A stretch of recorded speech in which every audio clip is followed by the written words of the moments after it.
Welcome to Log Infinite, Lecture 4, Chapter 9, Mirror Equation. तो mirror equation क्या होता है पहले तो वो देखें। तो मिरर इक्वेशन में होता है 1/f equals to 1/u plus 1/v। ये हमें डिराइव करना है, इसको मिरर इक्वेशन बोलते हैं। सो यहाँ पर तीन चीजें हैं, एक तो focal length, object distance and image distance. इसके पहले वाले लेक्चर में हमने देखा था कि ऑब्जेक्ट डिस्टेंस जो है उसको u से लिखते हैं, इमेज डिस्टेंस जो है उसे v से लिखते हैं। तो यहाँ पर हमारे पास ये एक मिरर है एंड ये जो AB है वो ऑब्जेक्ट है एंड ये जो ऑब्जेक्ट है वो ये पैरेलल एक्सिस के परपेंडिकुलर में है। इससे पहले वाले लेक्चर्स में हमें क्या देखा था कि एटलीस्ट 2 रेज होनी चाहिए एंड वो 2 रेज अगर कोई एक पॉइंट पे इंटरसेक्ट करती है तो जिस पॉइंट पे इंटरसेक्ट करेगी वहां पे हमें इमेज मिलेगा। सो यहाँ पे हम एक रे लेते हैं कि जो हमारी प्रिंसिपल एक्सिस है उससे पैरेलल, यानी कि ये AM वाला रे है एंड ये इंसिडेंट रे है। M वाले पॉइंट से वो रिफ्लेक्ट होता है, तो रिफ्लेक्ट होके कहां से जाएगा? फोकस से, क्योंकि ये प्रिंसिपल एक्सिस के पैरेलल वाला रे था। देन हम दूसरा रे लेते हैं जो यहाँ पोल से जाता है एंड पोल से जो रे है वो ऐसे रिफ्लेक्ट होके PA डैश पाथ से जाएगा।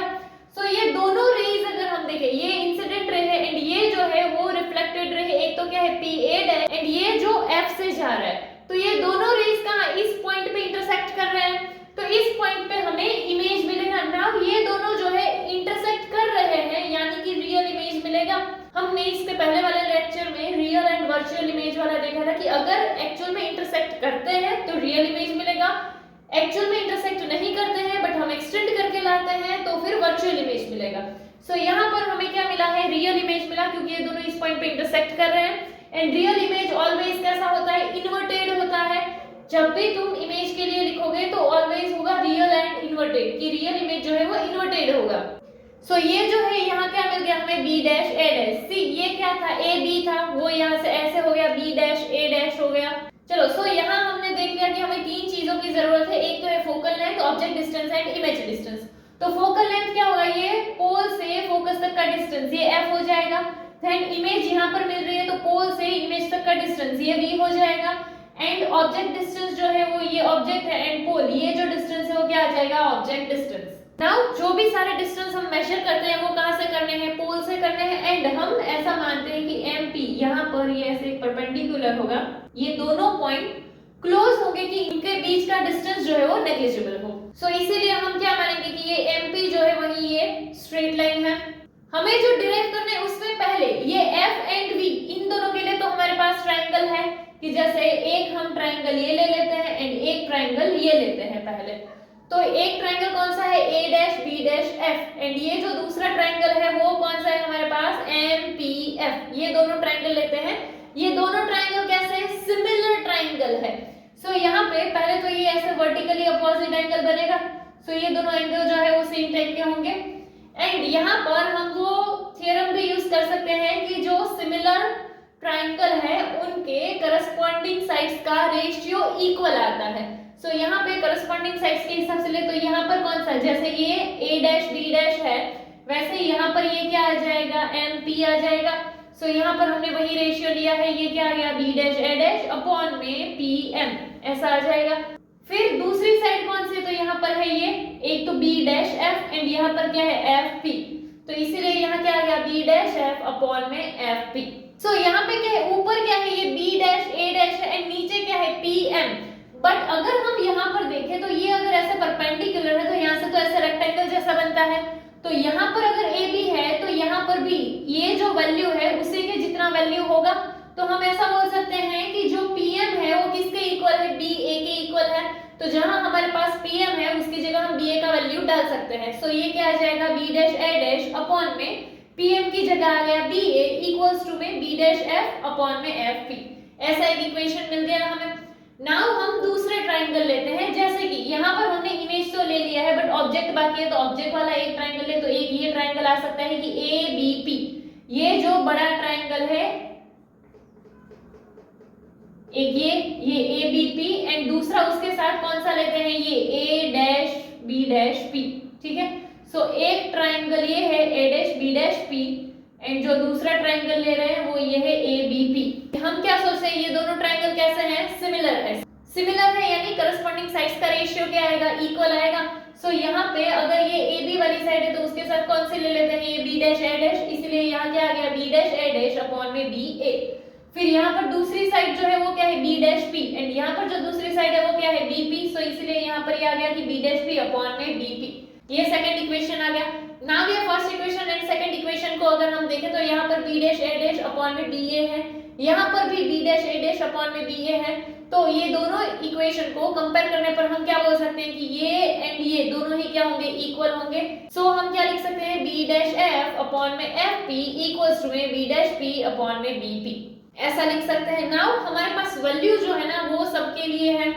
जैसे अगर हम देखें बी डैश पी यानी कि ये इमेज डिस्टेंस वाला वैल्यू है, फिर यहाँ पर है बीपी यानी ये ऑब्जेक्ट डिस्टेंस वाला वैल्यू है, फिर है एफपी यानी कि ये जो फोकल लेंथ वाला डिस्टेंस है, and B dash F. Now B dash F तो हमारे पास है ही नहीं, बी डैश एफ कौन सा है वो अगर हम देखें तो ये जो वैल्यू है इतना वो बी डैश एफ है कि इस पॉइंट पे फोकस था एंड यहाँ पर बी डैश है, तो इतना जो वैल्यू आएगा वो क्या है बी डैश एफ। नाउ इतना वैल्यू हमारे पास नहीं है। सो हमारे पास यहाँ से इमेज डिस्टेंस तो है एंड इमेज डिस्टेंस कहाँ तक बी डैश तक था, एंड हमारे पास यहाँ पर फोकल लेंथ भी है एंड फोकल लेंथ कहाँ यहाँ फोकस वाले पॉइंट तक था।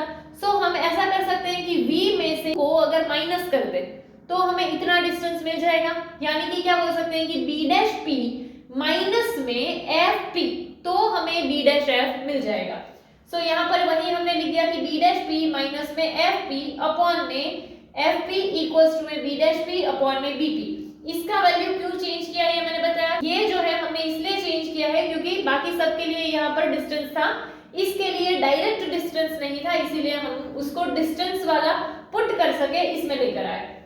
चलो तो इसको बोल देते हैं इक्वेशन 3। नाउ अगर हमें यहाँ पर वैल्यू ही डालनी है तो साइन कन्वेंशन भी देखेंगे।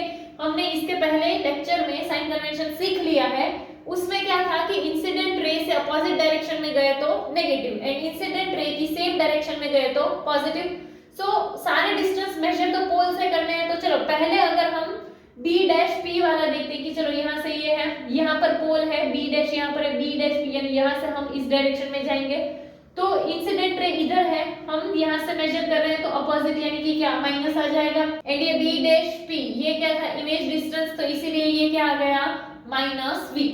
फिर वैसे ही fp देखें तो f फोकस इस पॉइंट पे था, तो ये जो है ये क्या आ गया fp। सो यहाँ से इस तरह से इतना डिस्टेंस मेजर करते हैं तो वो क्या आ चुका है हमारा माइनस f आ जाएगा, क्योंकि पोल से हम ये डायरेक्शन में डिस्टेंस मेजर करने जा रहे हैं। देन है bp यानी b यहाँ तक है एंड p यहाँ पर है, यानी इतना डिस्टेंस ये क्या है ऑब्जेक्ट डिस्टेंस, बट मेजर जो है वो पोल से करेंगे तो इस साइड जाएंगे अपोजिट डायरेक्शन यानी माइनस में आएगा, तो ये bp इक्वल्स टू में क्या आ गया माइनस u।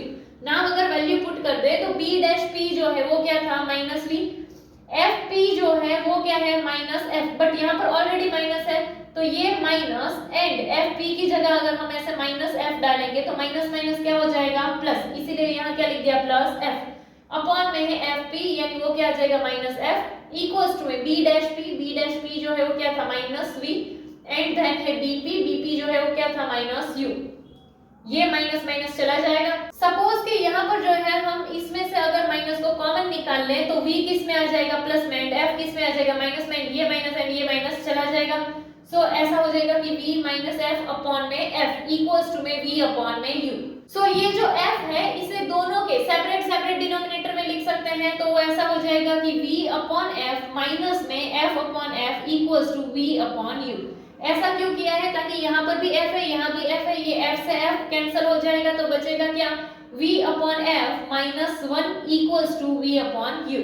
ये 1 यहाँ माइनस इक्वल टू के इस साइड ले जाएंगे तो प्लस, तो इसीलिए क्या आ गया v upon f equals to में 1 प्लस में v अपॉन u। नाउ हमें जो इक्वेशन डिराइव करना है उसमें नीचे v भी तो होना चाहिए, अभी इसमें v नहीं है बट साथ में दोनों में ऊपर v है।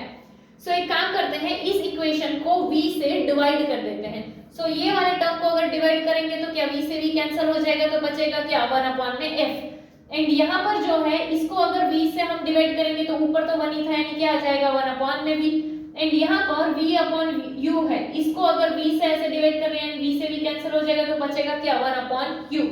तो इसीलिए जो हमें इक्वेशन मिलेगा वो क्या होगा 1 upon f equals to 1 upon u plus 1 upon v। ये इक्वेशन जो है वो है मिरर इक्वेशन। इस डायग्राम को क्वेश्चन को करने से पहले एक बार बना लेना, क्योंकि यहाँ पे डायग्राम अगर खराब हो चुका है तो फिर तुमको समझ नहीं आएगा। Next, magnification. नाउ यहाँ पे ये हमारे पास सेम डायग्राम है जो हमने अभी देखा था। सो यहाँ पे ये ए बी ऑब्जेक्ट है, ए एम इंसिडेंट रे है, वो फोकस से रिफ्लेक्ट हो रहा है, ए पी जो है वो इंसिडेंट रे है एंड वो पी ए डैश से रिफ्लेक्ट हो रहा है एंड ये दोनों ही रेज जो है वो ये ए डैश वाले पॉइंट पे इंटरसेक्ट कर रहे हैं एंड इसीलिए यहाँ पर हमें इमेज मिल रहा है। सो हमने जो देखा था वो क्या था कि जो यहाँ इमेज मिल रहा है तो ये इमेज डिस्टेंस होगा एंड यहाँ पे हमारा ऑब्जेक्ट है तो ये जो डिस्टेंस होगा वो क्या आ जाएगा, ऑब्जेक्ट डिस्टेंस। एंड यहाँ पे ये जो ए बी का हाइट है इसे क्या बोल देते हैं, हाइट ऑफ ऑब्जेक्ट। एंड ये जो बी डैश ए डैश है ये क्या हो जाएगा, हाइट ऑफ इमेज। हम मैग्निफिकेशन देख रहे हैं तो मैग्निफिकेशन क्या होता है, so magnification is ratio of height of image to the height of object, यानी कि जो इमेज की हाइट है एंड जो ऑब्जेक्ट की हाइट है इन दोनों का रेशियो मैग्निफिकेशन है, h डैश अपॉन h। सो हम ऐसा ट्रायंगल लेते हैं जिसमें हाइट है, तो एक तो ये ट्रायंगल लेते हैं एंड दूसरा कौन सा, ये ट्रायंगल ले, क्योंकि इसमें इमेज का हाइट आ जाएगा एंड इसमें ऑब्जेक्ट का हाइट आ जाएगा, तो ये दो ट्रायंगल लेते हैं तो क्या आ जाएगा हमारा, a dash b dash p and a b p, ये दोनों सिमिलर ट्रायंगल है, अभी हमने लिए भी थे ये दोनों। और जो आया था हमारा वो क्या था, b dash a dash upon b a equals to b dash p upon में b p, कि सिमिलर ट्रायंगल के करस्पॉन्डिंग पार्ट्स का रेशियो इक्वल आएगा। सो यहाँ से हमने ये बी ए लिया, यहाँ से बी डैश ए डैश लिया, यहाँ से बी पी लिया एंड इसमें से बी डैश पी लिया। सो ये जो है वो दोनों के रेशियो वाला लिया है। नाउ साइन कन्वेंशन के हिसाब से देखें तो बी डैश ए डैश ये क्या है, ये हमारा इमेज है, इमेज का हाइट यानी कि एच डैश, एंड जो ये बी ए है ये ऑब्जेक्ट का हाइट है H, and B dash P यानी कि ये डिस्टेंस है इमेज का, एंड बी पी यानी बी यहाँ है एंड पी यहाँ है, तो ये ऑब्जेक्ट का डिस्टेंस है। साइन कन्वेंशन के हिसाब से देखेंगे तो बी डैश ए डैश माइनस एच डैश है, बी डैश ए डैश ये प्रिंसिपल एक्सिस है, प्रिंसिपल एक्सिस से डाउनवर्ड मेजरमेंट क्या था, नेगेटिव, तो इसीलिए यहाँ पर क्या आया माइनस, एंड बी ए ये ऊपर की डायरेक्शन में प्रिंसिपल एक्सिस से अपवर्ड में अगर मेजर करते थे तो क्या पॉजिटिव आता था, इसीलिए यहाँ पर क्या है एच। देन यहाँ पर पोल है, इस डायरेक्शन में मेजर करेंगे इसीलिए नेगेटिव आएगा, तो इसीलिए ये दोनों नेगेटिव है, minus V and minus you.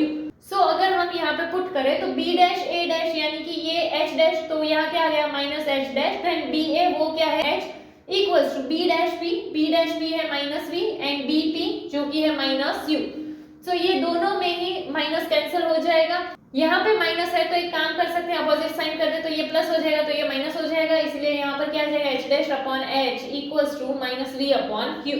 And ये एच डैश अपॉन एच यही तो क्या है मैग्निफिकेशन, यहाँ पर ये अभी हमने देखा कि ratio of height of image to height of object, तो ये मैग्निफिकेशन हो जाएगा, तो इसकी जगह m लिख देते हैं, ये क्या हो जाएगा माइनस वी अपॉन यू, ये हमें मैग्निफिकेशन मिला है। सो मैग्निफिकेशन दो तरीके से फाइंड कर सकते हैं, एक तो image distance and object distance के रेशियो से, एंड दूसरा जो हाइट ऑफ इमेज है एंड हाइट ऑफ ऑब्जेक्ट है उसके रेशियो से। नाउ यहाँ पे ये नेगेटिव आया है, बट होता क्या है कि जो रियल इमेज यहाँ पर इस पॉइंट पे ये दोनों रेज जो है वो इंटरसेक्ट कर रहे हैं, तो ये रियल इमेज है। सो रियल इमेज जो है वो हमें कैसे मिलती है, इन्वर्टेड, यहाँ पर ए बी था, यहाँ पर क्या हो गया बी डैश ए डैश ऐसे हो गया। सो रियल इमेज जो है वो ऑलवेज कैसे होती है, इन्वर्टेड होती है, एंड इसीलिए उसका मैग्निफिकेशन क्या आ जाएगा नेगेटिव आता है। वहीं अगर हमारा वर्चुअल इमेज हो, वर्चुअल इमेज यानी क्या कि वो एक्चुअल में वहां पर इंटरसेक्ट नहीं कर रहे हैं बट हम एक्सटेंड करेंगे एंड देन हमें इमेज मिलेगा। सो ऐसी इमेज को क्या बोलते हैं, वर्चुअल इमेज बोलते हैं। वर्चुअल इमेज ऑलवेज कैसा होता है, इरेक्ट होता है, इरेक्ट यानी कि जैसे ये ए बी तुम्हारा ऑब्जेक्ट है एंड इमेज जो मिलता है वो भी ऐसा ही है, कि सपोज ये यहाँ से ऐसा है तो ये भी ऐसा सीधा सेम का सेम मिला, बट जो रियल वाला था उसमें क्या था, ऑब्जेक्ट ऐसा था तो इमेज जो है उस इस तरह से इन्वर्ट वाला मिला। ऐसे जो इमेज मिलता है सेम का सेम वाला, यानी जो अपवर्ड पार्ट है वो अपवर्ड में ही आएगा, तो ऐसे इमेज को हम क्या बोलते हैं, इरेक्ट। एंड ये जो है इसको क्या बोलेंगे, inverted. So real image always कैसा होगा, inverted, and virtual image always कैसा होगा, इरेक्ट। सो वर्चुअल इमेज के लिए जो मैग्निफिकेशन आएगा वो क्या होगा, पॉजिटिव। ये ध्यान में रखना, रियल इमेज जो है वो इन्वर्टेड होगा एंड इसीलिए मैग्निफिकेशन नेगेटिव आएगा, वर्चुअल इमेज इरेक्ट होगा एंड इसीलिए मैग्निफिकेशन पॉजिटिव आएगा।